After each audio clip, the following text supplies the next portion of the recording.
टाठियो बच्चो अस्सलाम वालेकुम। आज पढ़ो अस 7वीं जमात 3 सबक। अस आज अत रिविजन करान पॉट क्योम।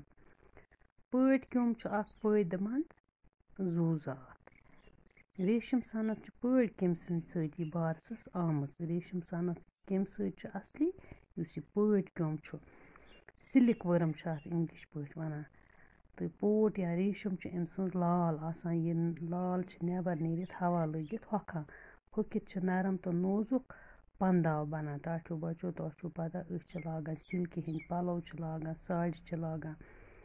इस पॉट क्योम यह पानस अंद अंद गोच जेरान तो अथ गोच मज कैंसन दोहन हंद बापत शोंगान। बे क्या यह खुराक पॉट कम क्या खेवान तुलपन। तुलकुलो पे पन वालान यह यमन खुराक। दपान वुचन आमुत 3000 कम 1 टन तुलपन खेवान तो 1 पौंड रेशम तैयार करान। हिंदुस्तानस मज नम कह पॉट कम जू जच नोरान इवान। गोडनेथुई गो बच्चो तुल पॉट कम। यम पॉट कम तुलपन खेवान। कशीर मज यही किस्म नोरावन यवान। कशीर मज कुस किस्म यवान नोरावन तुल पॉट कम। यम तुलपन खेवान। टसर पॉट कम यम उत्तर प्रदेश यूपी मज आसान तो अरंडी कुल किस पनस पे पलान। वुच बच्चो बह वन तुह टसर वारिया कीमती सिल्क आसान। अत पलो बनान दुपट्टे बनान। टसर सिल्क आसान वारिया द्रोज। पत गो मोगा पॉट कम यम आसामस मज आसान। पत गो अरी पॉट कम यम आसामस मज आसान। पॉट कम पोंपरन तो पन पोंपरन हंदिस कबीलस सत ताल्लुक थावान। अम सुंद बालेंग रूप पोंपुर तो गोड़ रूप मोहर हूँ आसान। ये गोड़ यह लकुड़ बच्च आसान यह मोहर हूँ आसान क्योम। बालेंग तुल पॉट क्योम सफेद मईल रंग आसान। जिसम आसान पतुर यह कह गजा खेवान। गोच मज नीरित यह सिर्फ 2 या 3 दोहन जिंद रोजान। यथ दौरान नरस तो माद म्यूल सपदान तो माद ठूल त्रावान। अम सद ठूल आसान सफेद पॉय ही। यग माद यग गई यम और योर फेरान आसान। आवार यग गई यम न अक्सी जाय बेहन कह।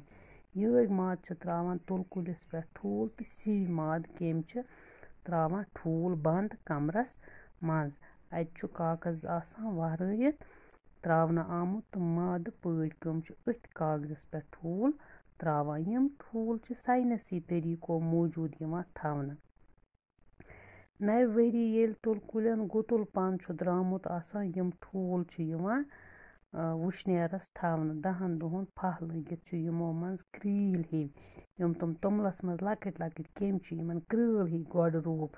गोड़ रूप गो गोडनेथ इथी आसान नेरन हेवान। 2-3 दोहन ताम येल सारी गोड़ रूप नेरान यमन न्युक न्युक करित तुलपन यवान त्रावन। खेव करित यम वार वार बड़ गसान। प्रथ 6-7 दोह यम क्रोच त्रावान। अख तुल पॉट क्योम त्रावान पन्ने सरसी वंस मज 3-4 फिर क्रोच। 3 पेठ 5-3 दोहन सठा खेव करित प्रथ कह पॉट क्योम ٲس कन लाल त्रावान तो पानस अंद अंद गोच हेवान येरन। गोच येरनस अमिस अकिस कमिस 24 घंटे लगान। गो दोह रात यह गोच येरान। यम गोच टोकरन मज सोम्ब्रावन पत वहरवित तापस त्रावन। ताप दिन सत गोच मज मौजूद क्योम मरान।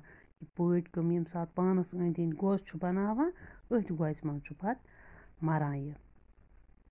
दपान तुह हसा पता अत पॉटिस किस्म किस्म पलो पोशाक वोन यवान। मिसाली शाल रुमाल कल वलुन दाव शलवार कमीज टोपी डोर तो मरनन हंद खतर सूट बेतर। कशीर हुंद रेशम अत बनियामत चीज सठा मशहूर। श्रीनगर राज बाग इलाकस मज बोड़ कारखान यथ आम लूक रेशम खान वनान। बच्चो आज पढ़ो ओतान। सुबस पढ़ो बे अमिच सबकान तो पत करो अमिक सवाल जवाब।